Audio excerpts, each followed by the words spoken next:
Talking with Turo. Oh my god. Okay, now we're recording. Sorry. It's all good. So everybody, I have Gloria. She also goes by Globot here on the podcast on Talking with Turo. I'm your host. The first thing I wanted to get into was like the film stuff. I've been watching you for a while now, like more than a year that we discussed you coming on the podcast. Mm-hmm. But what is it that you've been up to lately with the film stuff? Yeah, so I recently had a support role in a film called Inertia. Okay. And Jackson was the director. Simply Rosie Productions was the one who produced the entire film. Mm-hmm. And so that role that I played was my first mother role. And I never thought I'd see the day that I would play mom. But yeah, it's a really interesting story. It was my first role of becoming a mother, but also a mother who struggles with addiction and trying to connect with her child because of a traumatic situation that happened. So let's just say the child wasn't necessarily planned, and it was a traumatic situation with that whole entire thing, which is why there's a disconnect between the child and the mother. But at some point, the child, when he's in a grown state and age, he, kind of confronts his mother and it just tells his mother, like, why haven't you shown me affection and love? And, he doesn't even know who the dad is. And throughout the film, it reveals who his dad is. And it's like it's a great story. I really enjoyed playing it. And everybody on set was really great and sweet. And yeah, that's going to premiere next year, I think around November or December. Okay. Aside from that, I'm helping my friend with her little short film projects. So Kevin and I are both producing it, filming, directing, and editing. My friend Aurora, she's been an actress in San Antonio for a while, but she wanted to do more behind the scenes as well. So we are helping her with her short film projects, and the current one that we're working on is called Batshit. Okay. And it's more like horror comedy, so it is really cheesy. But we also have Bridget from Honey Bunny on there. So really? Yeah, it was a great time, like just being around the girls. And then Lacey, she was our BTS photographer. She's really great. And yeah, it's been a fun process. Also, I don't know if you know who Cynthia Bergen is, but I've worked a lot with her in a lot of our horror film projects. Okay. And she started her first Woman Horror Film Festival last year. So I got to judge that and also do photography for that. And this year, I'm also a judge. So, okay. Yeah, and we get to see films from all over the world. Like all submissions are from Korea, Ireland, from Norway, from within the States, even local in San Antonio.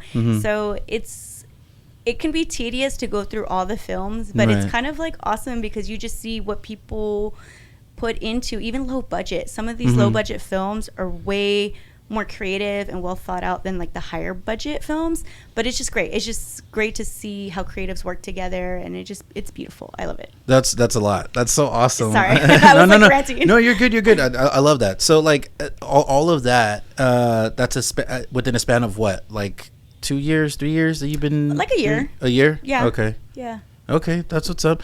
The first one that you mentioned, that's funny that not funny, but it's crazy that you mentioned it because me personally, I wasn't ready for fatherhood either. Like when I had my son, like I wasn't like super excited, but for like a serious role like that requires like a lot of, I would assume, because I'm not an actor, right? I mean, I would like to try to dabble, but for a serious role with that much emotion, like what helps you get into like the character or into the role? So to sound really cheesy, a lot of my childhood trauma too. Okay. So like I could relate to a certain degree to the other actor and the role that he was playing, but also I had a family member who had a very severe alcoholic and drug addiction, and that was pretty much her downfall. So she died from cirrhosis of the liver like other stuff. But and it sounds so shitty to say that, but I did use her as inspiration to become that character, that mother character. But I would just really say honestly, my personal trauma is how I get into those types of roles, and I just kind of reflect on that and just kind of morph it into the character that I am acting in. So. Okay. From my own personal experience, when I was trying to do like film, right, I did like a little short thing. I don't know if you saw it, but what I was doing is I was drinking a little bit. Now if I do it again, I'm going to try without drinking and see if I can make it happen. But I was trying to think of something from my personal life or any kind of like emotion that I felt with everybody else around me or within myself, to like let it build up and then let it come out. So is that how it worked for you? Or there have been some roles where I actually did go into alcohol to prepare me to like start crying on the spot. Okay, so I'm not the only one. No, because like I mean it's like like I socially drink and usually it's a great time, but there have been a few roles where I don't want to say I'm ashamed or embarrassed to admit, but I have turned to alcohol to kind of put me in that dark space, because then it's going to help me continuously cry on spot. And so, you need that. Like, I know it's bad, but you need that energy, right? Sometimes, yeah. Is it for everyone? Do I recommend it? No, but it worked for me. and like you said, it worked for you. Yeah. But yeah, I mean, I've used that method, so. Okay. And what is the film called? The one where like the mother was disconnected from the child? Inertia. Yeah, that comes out next year. You said that there was, if you don't mind me asking, you don't have to answer, but you said like you kind of related with one of the characters. Which character? The character you played, or? So more like the child. He has a disconnect from his father. He just longs to know, like it's more like, like a child just wanting affection from the parent that he's around, and then just childhood trauma. So in the sense of disconnect, I personally don't have a good relationship with my father. Okay. I haven't spoken to that man in like 1,000 years. I have just a lot of trauma from him, and so growing up I had a lot of anger, and in terms of like the mother role, I've seen my aunt do that to my cousins, where she just let the alcohol addiction just completely take over her, so she missed out on a lot of important things with my cousins, and I feel like that's why my cousins for a long period of time were kind of fucked up, excuse my language. No, okay. You can cuss. We're like fucked up, and they projected a lot of their like insecurities or trauma. Just trauma on the family too. And so I kind of related to both in different ways. But the disconnect with the parent, like I don't have that connection with my father, and in this story he's longing for his father, and then he finds out who his father is, and he goes and he searches for his father, and his dad's just an asshole. And so there was a moment in my life where I did try to reach out to my dad, but it wasn't for me, it was for my little brother. And my dad was just very nonchalantly just kind of like, I have a new family, I don't really give a fuck about y'all.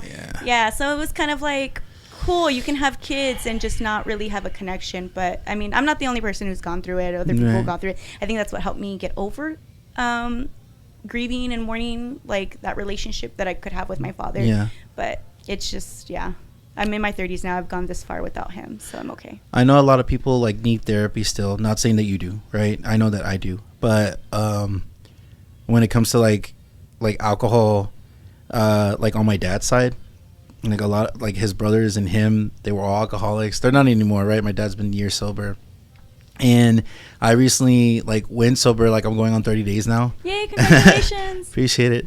But it was like more of my wife. That's the reason why like I decided to stop.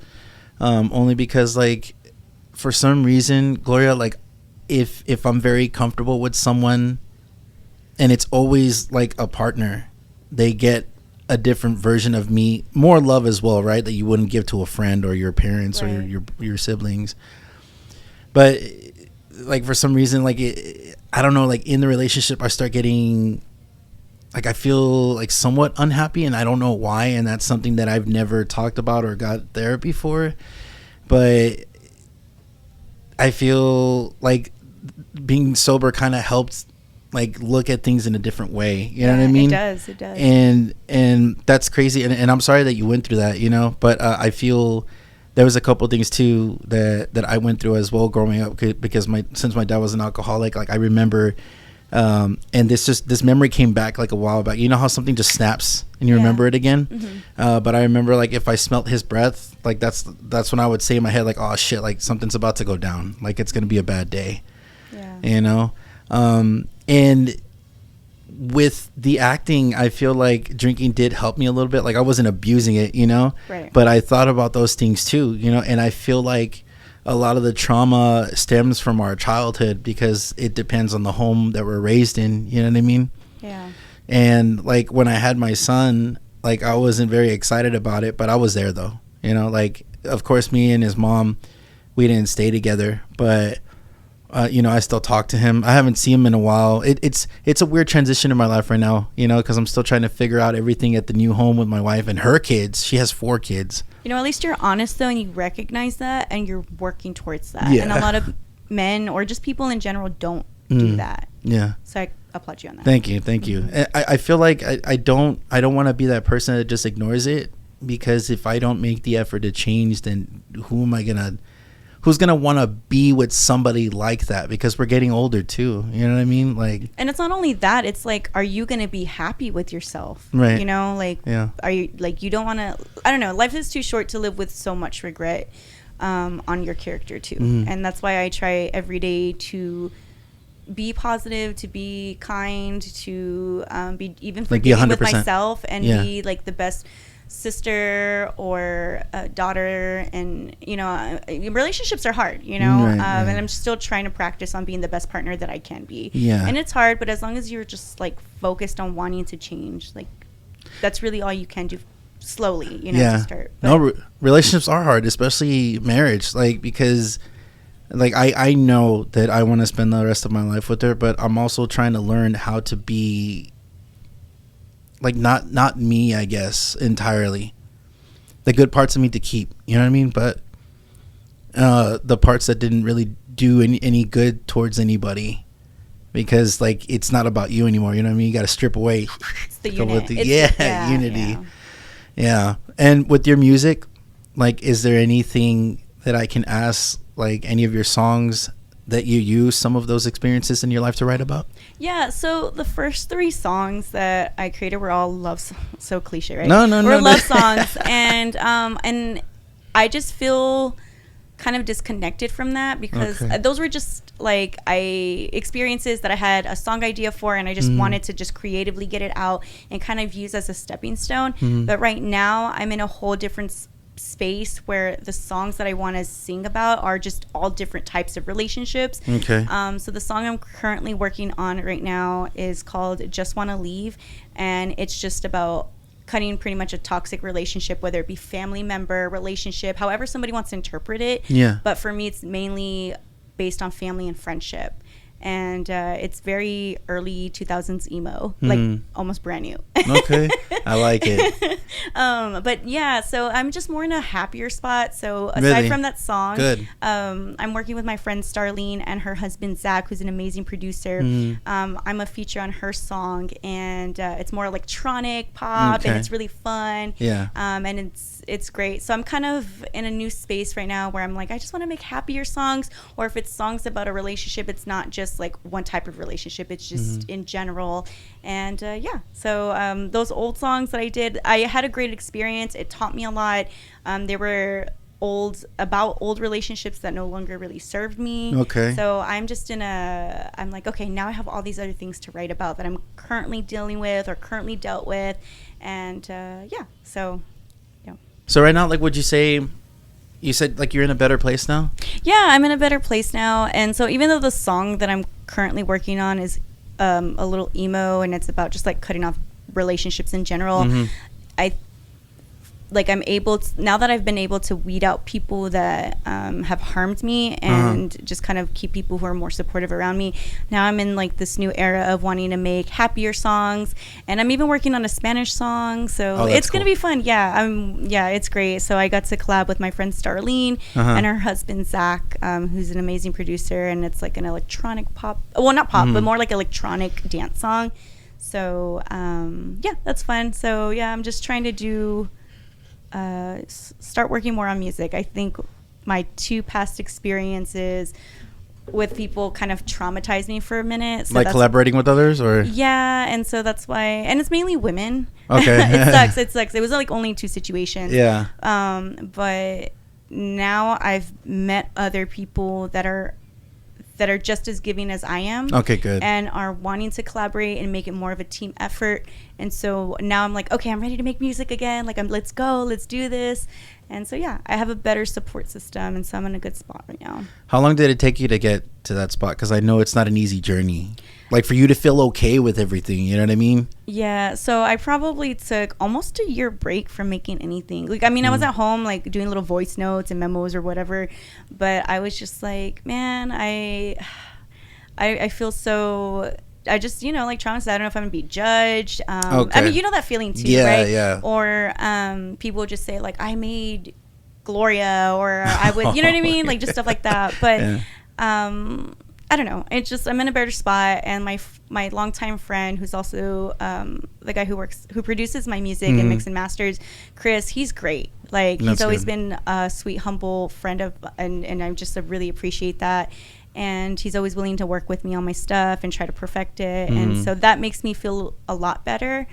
And just all the people that I've currently been talking to about collaborating music on, it's a different vibe, and it's all positive. Good. Yeah. Good. I'm glad, dude. For some reason, I have the hardest time making happy songs. I mean, I'm pretty emo too. But you could still be emo, but I would just want the positive energy around it, and through the process. With the emo vibes. With the emo vibes, yeah. Yeah. That's kind of more what I lean to, like electronic, emo. Okay, yeah, so okay. That's what's up. Yeah. And then I saw too that you do, is it like burlesque or the fire dancing or?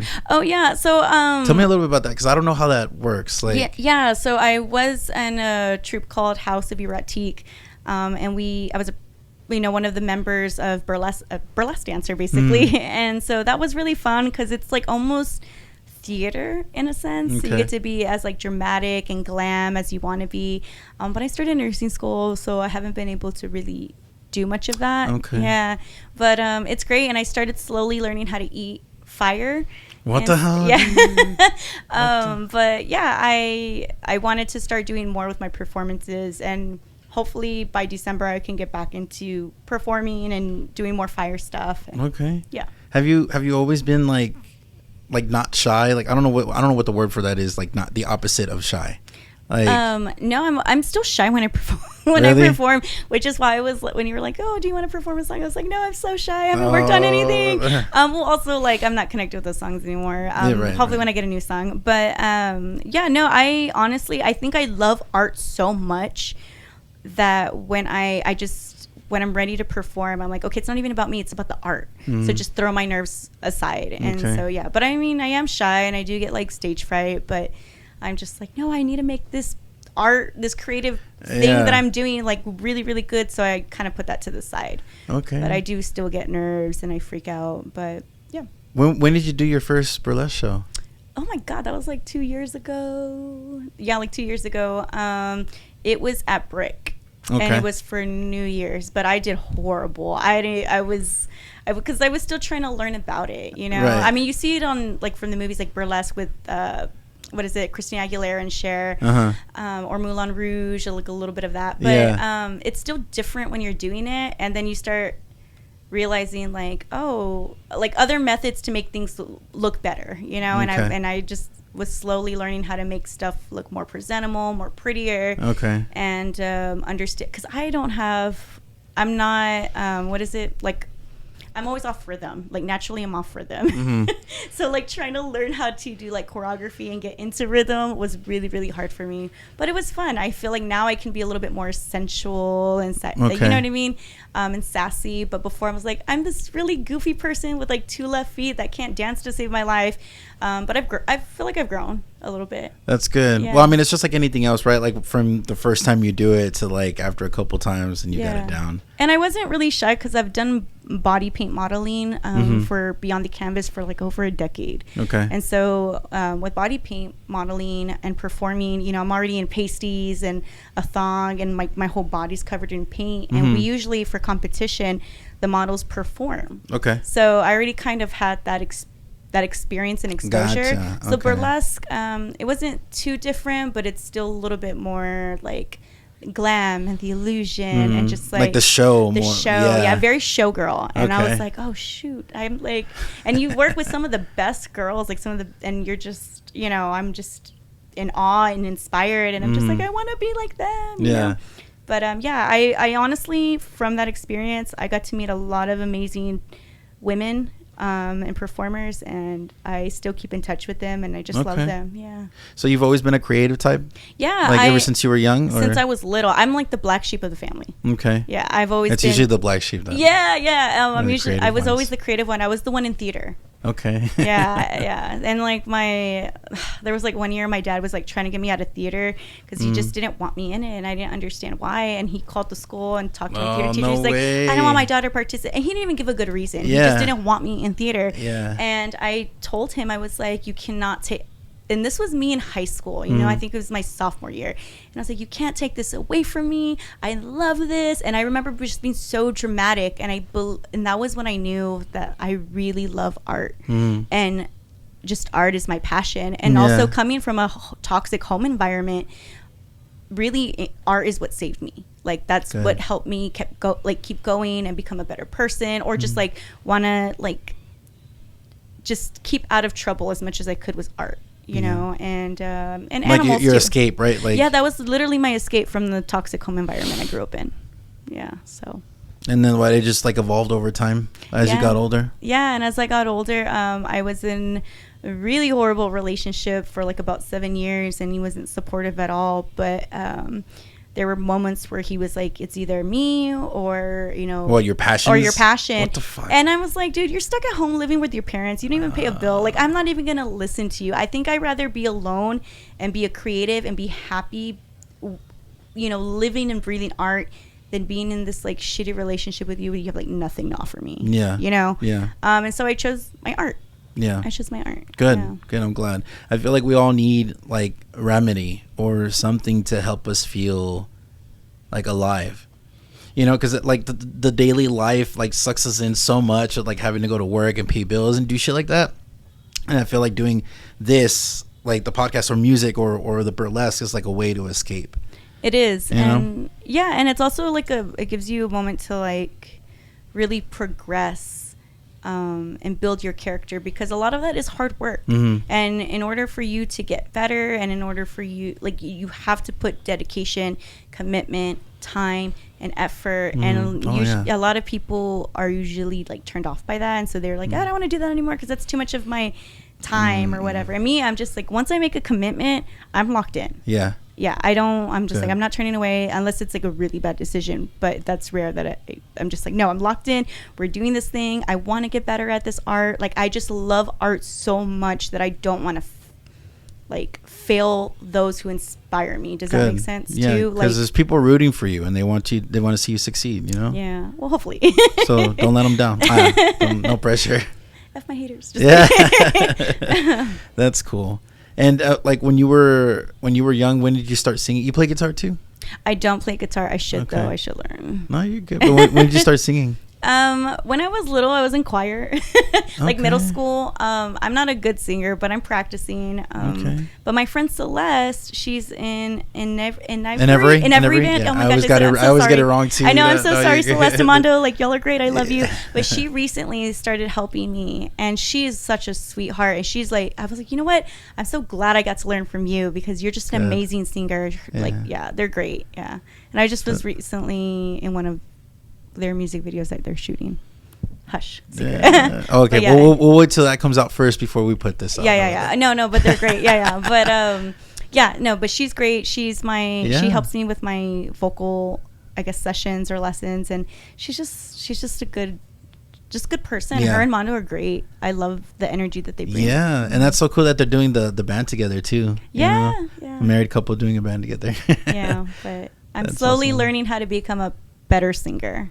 That's good. Yeah. Tell me about the songs that you released. That music video that you did with Matheus. What is that one called? Reasons? Yeah, tell me about that one. Yeah, what is that one about? An old failed relationship. Okay. But no, it was about someone specific that has the same name. But I really, like, when I made the song, it wasn't even like I want all this passion into it. It was just like I've been having this song about this situation for a very long time, and if I don't just get it out creatively, it's gonna bother me. Yeah. So it wasn't really like I'm putting so much passion and emotion. It was more like I have this idea. I want you to collab with it, and but I visually I wanted to I want it to look as good as I can make it, you know, because it's in a sense, it's like a music video is like a film project, you know, it is a film project. Yeah. And I love film. So, yeah, it was a fun collab. I had a great time. I learned a lot. That's awesome. That's cool. What other plans do you have coming up, like, for your music? Because I know you said that you stopped for a little while, right? Yeah. We got to hear the new stuff. What's going on? Yeah. No. So he was with me in my room the other day. We were just kind of going over the stuff that I need to record vocally. But yeah, I'm hoping to send that to Chris soon, and then he can mix and master it. And I'm still working on a Spanish song that I'm trying to clean up. That's right. And then I have that song with Starlene and her husband, but that won't be released until their EP drops. Okay. So I'm excited for that. I want to hear that. Yeah, it's very electronic, and it's really cool. And dude, Star is such a great vocalist too. Like, she inspires me so much, and I'm like, I want to be like you when I grow up. That's so cool. And then hopefully there's another artist. I don't know if you know who Roger Trevino is. We're hoping. Roger Trevino, that sounds familiar. Yeah. We've been talking about collabing, so I think we might do something pretty soon. Good. Yeah. That's awesome. Yeah. That's so cool. I'm just working on it. It just sucks because nursing school kind of takes up a lot of time. A lot of your time. But I'm almost done. Like, I'll have another year to go, but the first year will be done in December. Okay. So I'll have like 6 months off. Is the nursing something you're really passionate about? I love working in the medical field. I'm still trying to explore my options of what I want to do with nursing, but I do love the medical field. I love the anatomy of the body. I just like science. I really enjoy helping people. I really do, because I'm a pharmacy tech, so we do help people, and there's a lot of things that we do to serve the community. And I really do love the medical field. So I'm like healthcare worker during the day and a creative at night or on weekends. Yeah. That's cool. The burlesque dancing, is that the same thing as like the Red Room stuff? Because I've seen posts about the Red Room, but I'm not sure exactly what that is. So it's like yes and no. So with the Red Room, that's more what they call like mistressing. And it's really just more of the really risque part of, like BDS, not BDSM, right? Very low, like PG-13 BDSM in a sense. Yeah. But burlesque, we sometimes they'll incorporate the burlesque performances when they're having the Red Room night, but typically it's still kind of separate because we have like our themed burlesque, you know, like classic, or if it's a themed of tiki or whatever the case is. And then the Red Room is the stuff that happens after the performance, or if a bar's like, hey, or even like a convention like, hey, come over and do like a Red Room. That's for people who just want to have very PG-13 BDSM play in a sense, but it's really just spanking and whips and leather. And it's really not that crazy whenever you go there. You're just like, oh, that's all it is. That's cool. Yeah. Do you have any like plans for the acting? Have you also? I had another question. So, when it comes to like the acting community, is there anybody like big names or anything like that you've worked with or that you might be able to? Because I feel like if you do acting, it opens opportunities for you. You know what I mean? Yeah. I mean, I've been in like smaller projects that have like somewhat big names, but I would say definitely acting does bring a lot of opportunity. And my boyfriend, he works with a lot of bigger people, so eventually he can kind of like slip me in there. But yeah, I don't know. I don't know. It's a journey. Yeah, no, I think I need to just do more. I feel like once I take my break from nursing, I can do a lot more. But we work with he works with a great team that are like my friends too, and JD is a great cinematographer, and they kind of work with like a lot of commercials and corporate, and I get to meet a lot of these people too, so that's always cool. Yeah, that's pretty badass.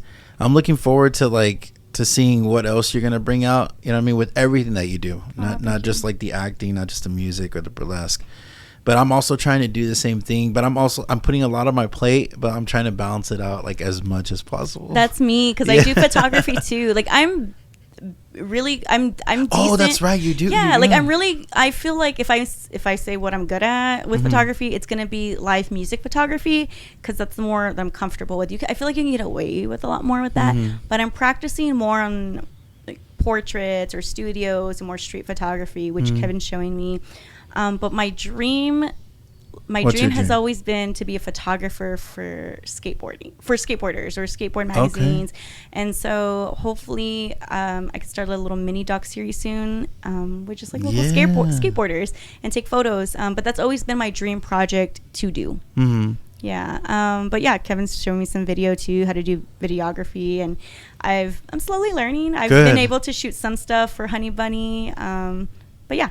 It's cool. It's great. I'm dabbling in everything. Yes, and I feel like life is too short, like not to dabble in things. Yeah. I know it sounds as cliche, right? It's like dabble in everything, but I've always had it in my head. Well, not always. Sorry, maybe like within like the past 4 or 5 years, I've had it in my mind. It's like I have to do everything now because I can die tomorrow.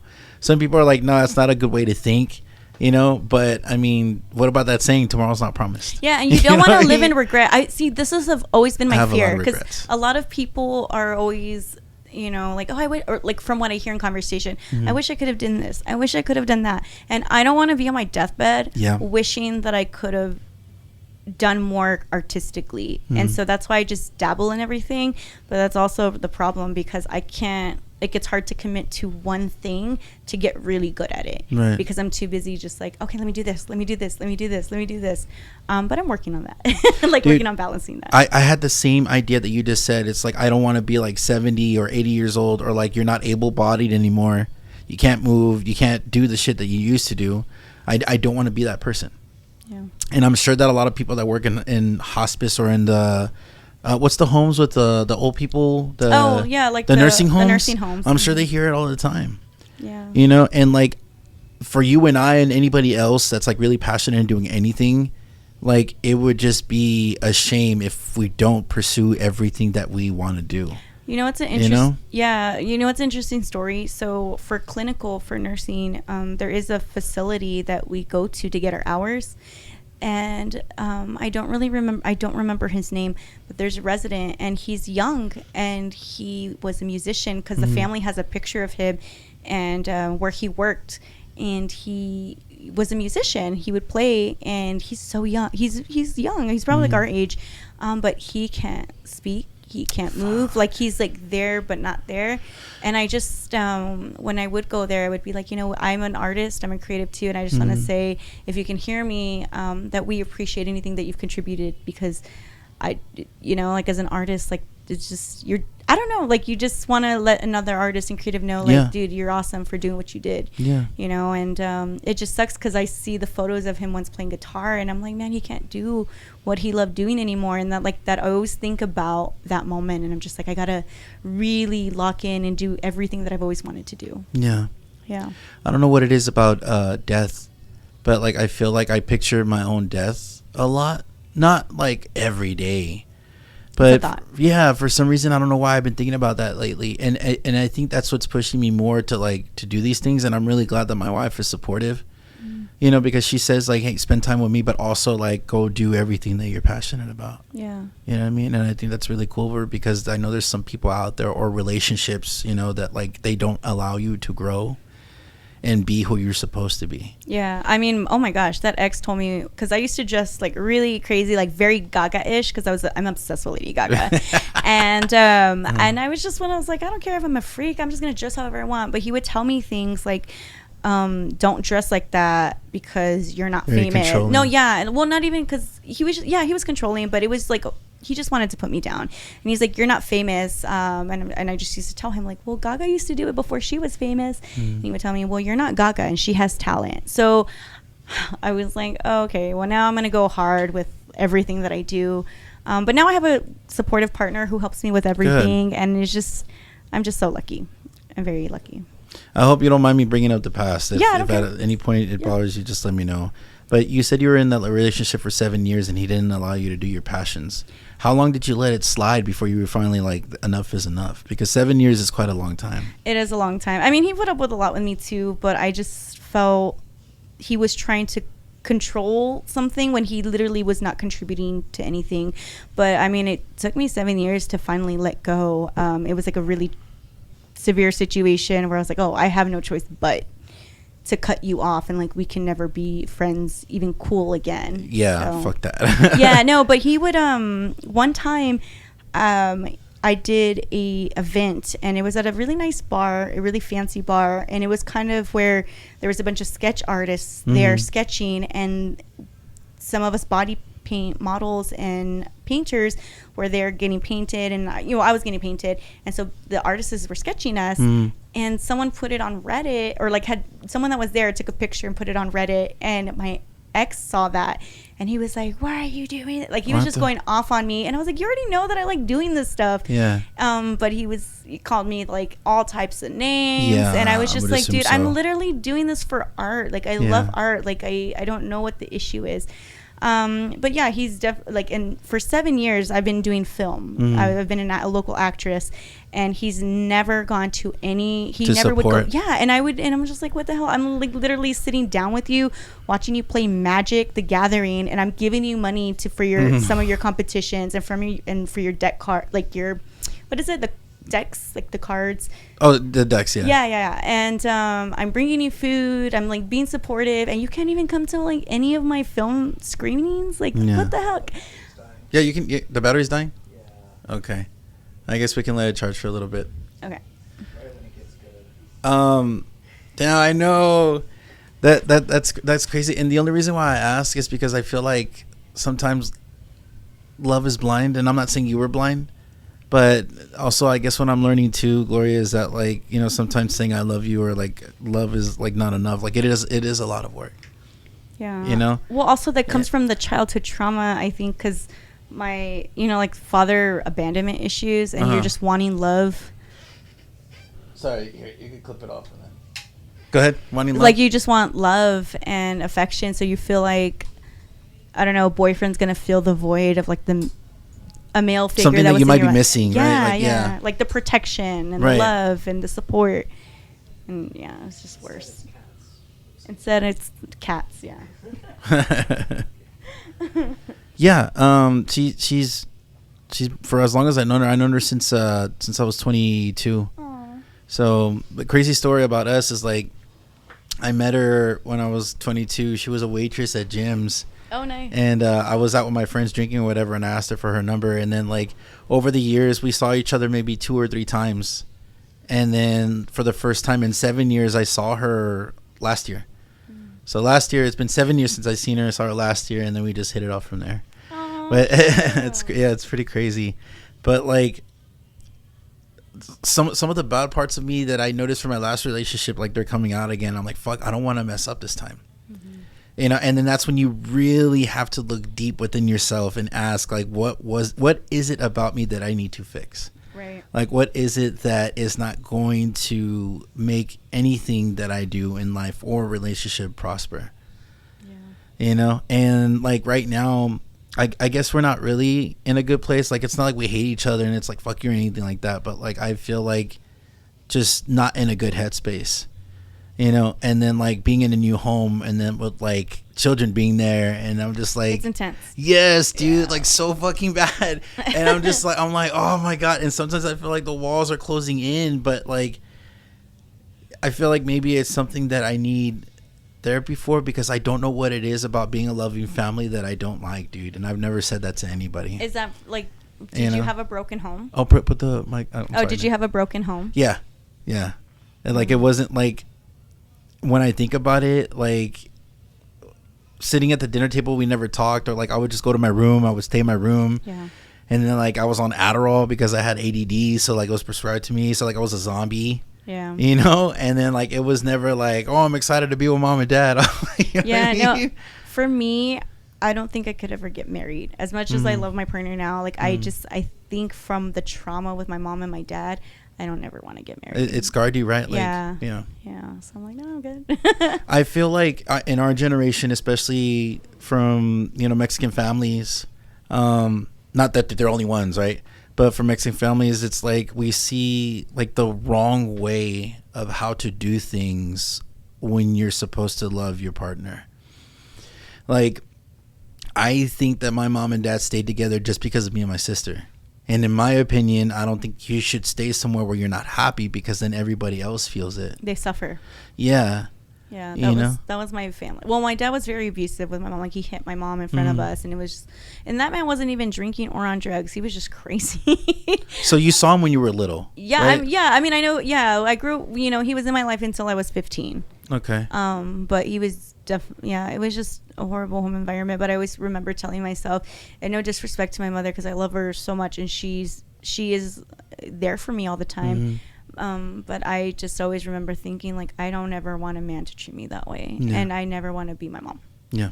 Or my aunts that I've seen. And so I just never, not that I don't want to submit to my partner, I just don't want a man to completely control me. Right.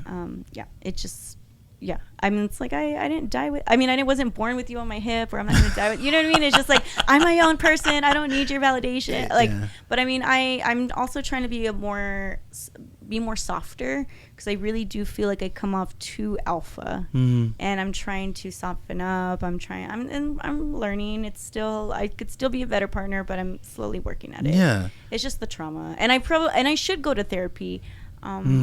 I'll get there. I'm right behind you. I'll get there when I get there. Yeah. But I'm still trying to also be self-aware and also practice control and everything that I need to do on my end. Because you can go to therapy, but if you're not practicing that on your own, and you're not telling yourself, and you're not stopping yourself, it's still not going to work, you know? So I feel like it's really self-control. Dude, it's hard, because, like, I don't want to be... It's really hard for me not to show my emotion.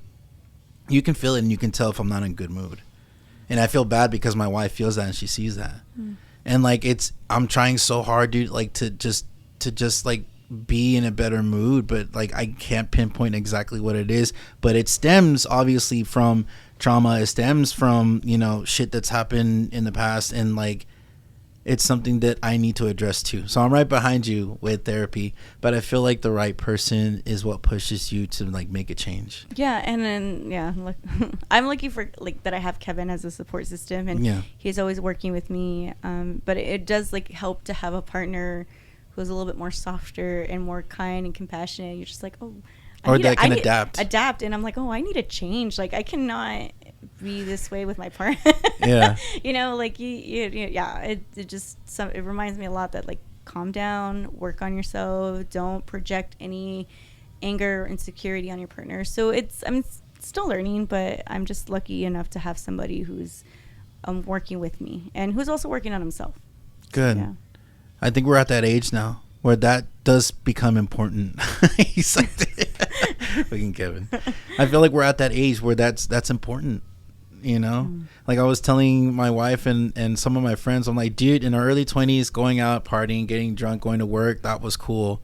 But, like, how many more years are we going to keep doing that? You know what I mean? Exactly. Like, how many more decades are we going to keep doing the same thing? But not only that, but if I am going to go drinking with my friends, like, I want to be in a, like, I don't want to be a sloppy drunk either. Right. Like, I don't want to be, like, the bad vibe. I want to be able to be like, hey, I'm going to socially drink a little bit, still be responsible, and just be chill and a good time. Because when I've been drinking since I was, like, 14. I started at 17. Yeah, and I just was to be honest, like, I was a bad drunk. I was a sloppy drunk. I was always crying because of my childhood trauma. And my shitty relationship that I had, and I was just not fun to be around, if I'm going to be completely honest. I appreciate the honesty. Yeah, it sucked. This is a safe place. I promise. I was just not a good drunk. No, you're good. And also, by the way, I appreciate the honesty too, because I feel like on the podcast, like, I want it to be as real as possible, as much as you would like to give. You don't have to give everything, but as much as you would like to give.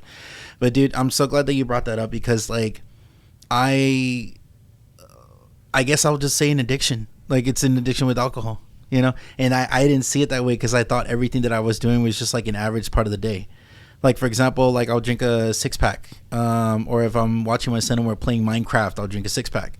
Or, like, if I'm going to a meeting in the middle of the day, like, I'll go to the bar really quick, have a couple drinks, and then, like, not get drunk, but, like, you know.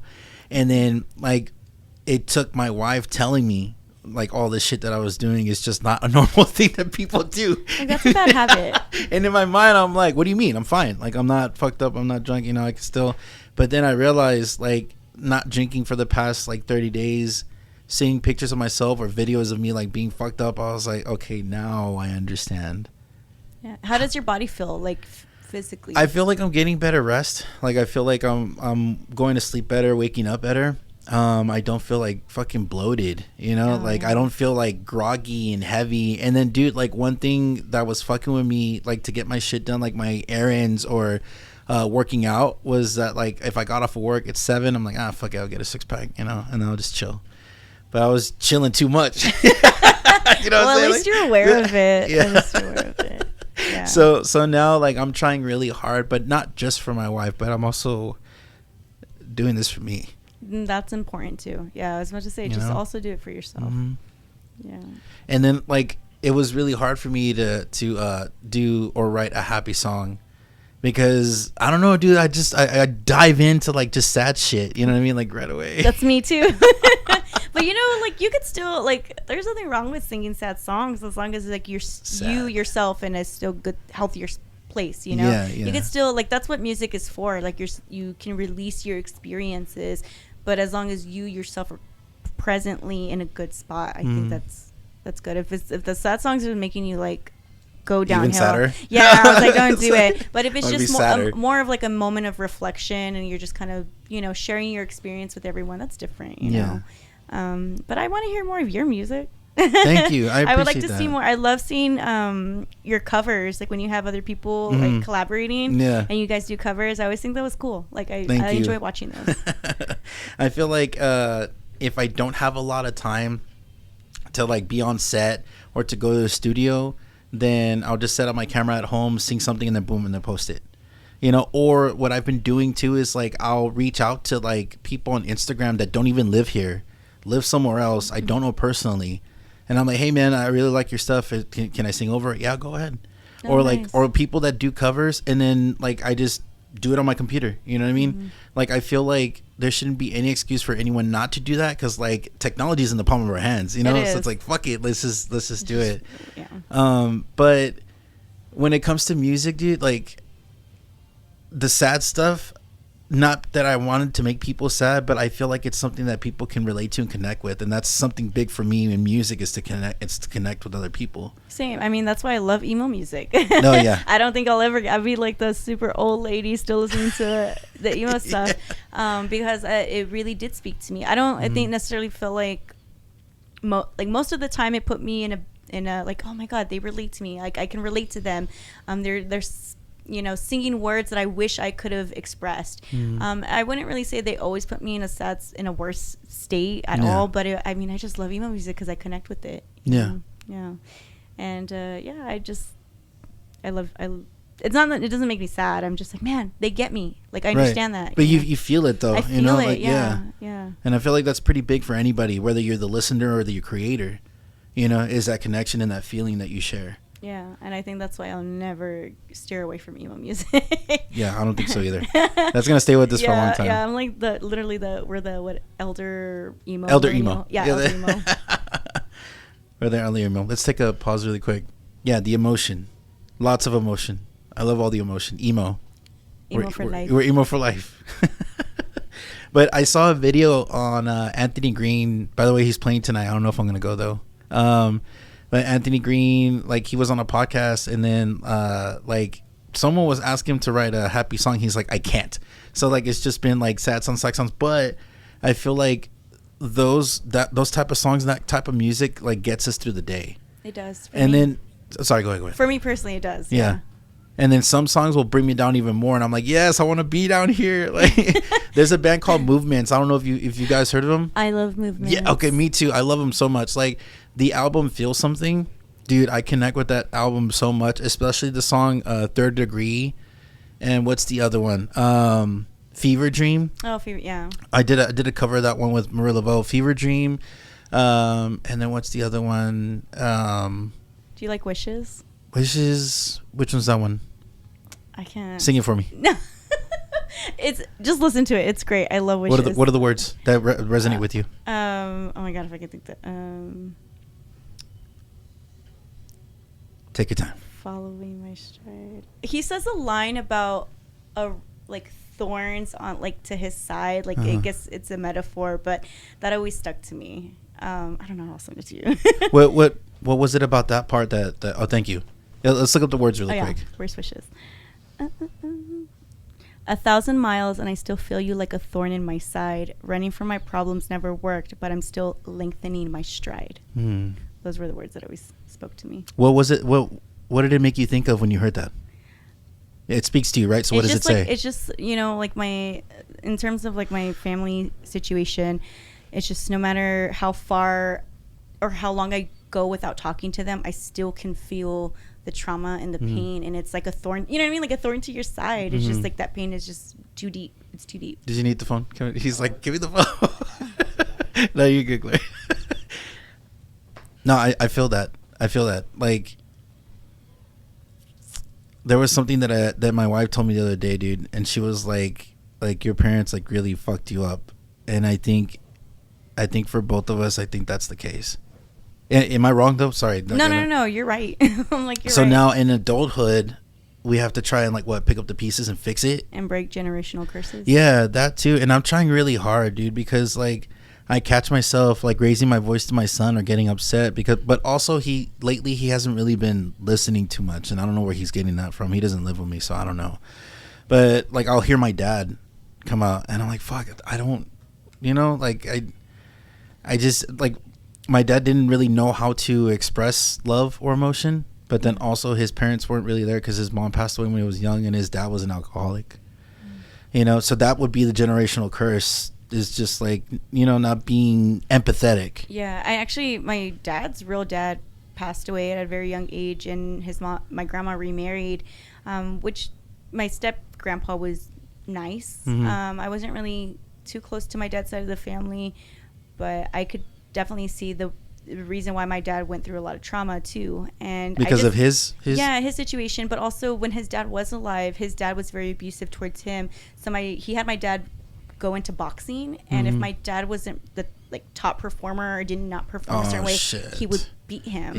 And to a certain extent, you just feel, okay, I get it, I sympathize, I can understand where your trauma and your projections are coming from. But at a certain age and time in your life, you as an adult should know what is right, what is wrong, what can I change about myself. And I just felt like he did not want to change that.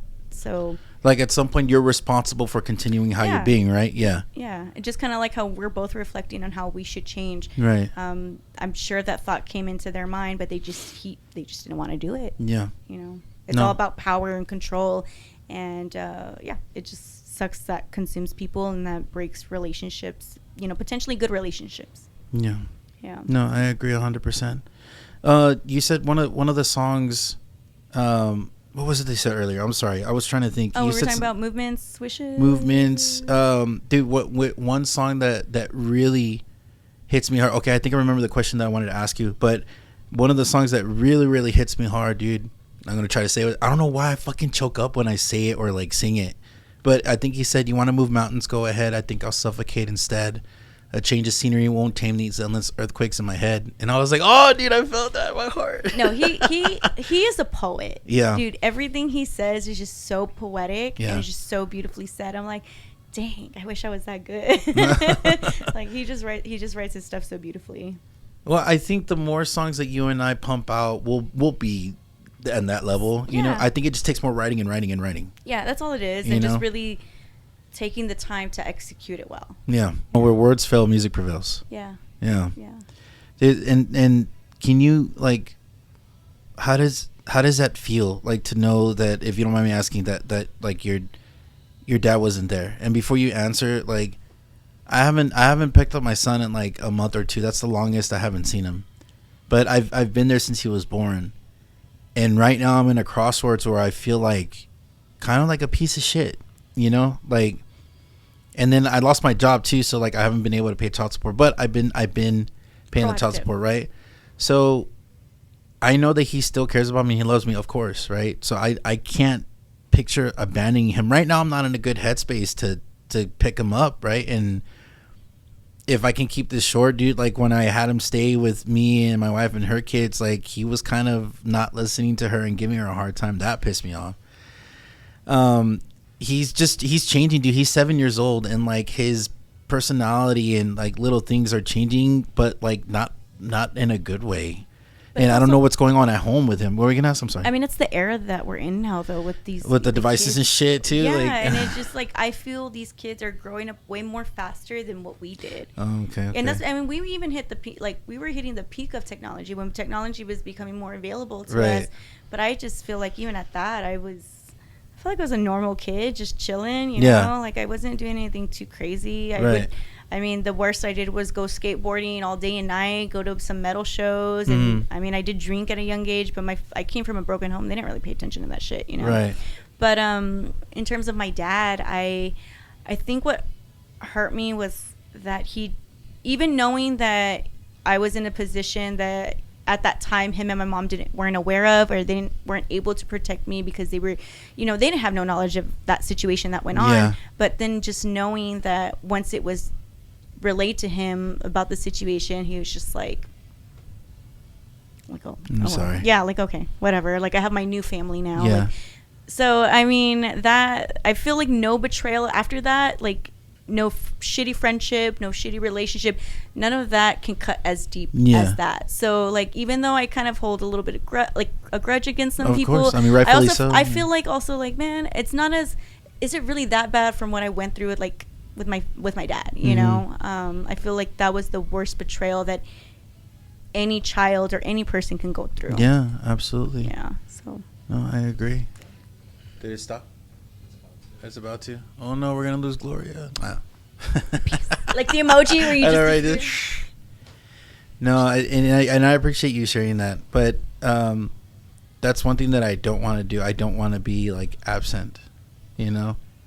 It's just right now I'm just trying to balance everything out and figure it out, and I feel like at the age that I'm at now, I feel like I've tried to wrestle with everything that's happened to me as much as I can, you know.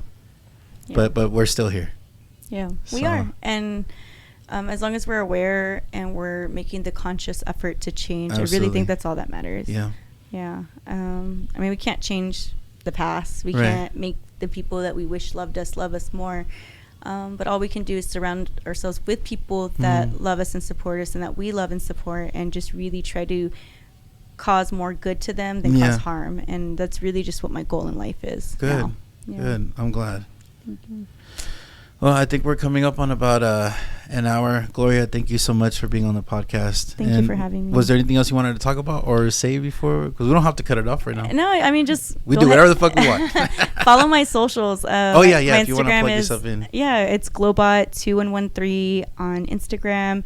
I have a music YouTube page. It's Bria, BRILLA 2113. That's my music name and my performer name. But you know, you guys are more than welcome to call me Globot. Same person. But yeah, thank you for having me. I appreciate it. Yeah, of course. You're the best. Thank you.